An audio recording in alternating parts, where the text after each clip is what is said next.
Hello, I'm Irwin Stelzer, Director of Economic Policy Studies at the Hudson Institute. And I'd like to spend a few minutes with you just thinking through what's going on in the banking business. We've learned two things, and I think there's one thing that might be sort of cheerful.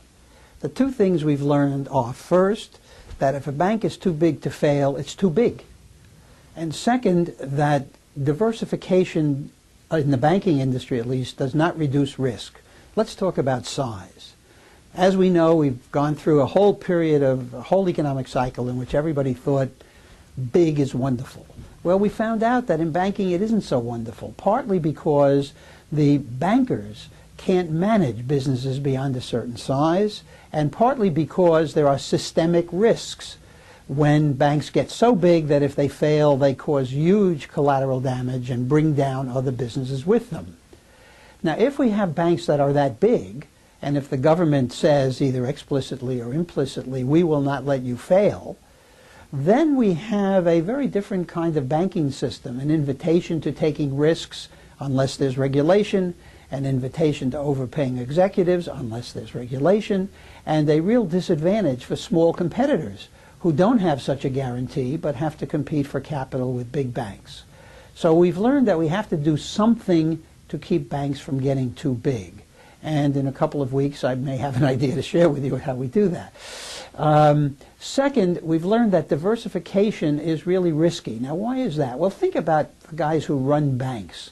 The guys who run banks were probably busy climbing the corporate ladder at a time when the young mathematicians who were designing these very fancy, risky devices were getting out of graduate school. The notion that the same banker who can woo a client on a golf course will understand the inner workings of these models that were being created by the so-called quants is unrealistic. So what you had essentially was young men and women, very talented, creating models to buy stuff, sell stuff that the guys who are responsible at the bank had no clue as to the risk that was being created for their institutions. So I think we have then a question of whether we want the banks that emerge from the chaos that now exists to look exactly like the banks that went into the chaos that now exists. Big, diversified institutions. I don't think that's so.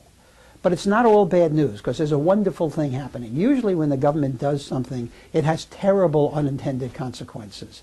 The government wants smaller cars to be efficient, so people are dying in crashes that would have lived if they had nice big cars like I have.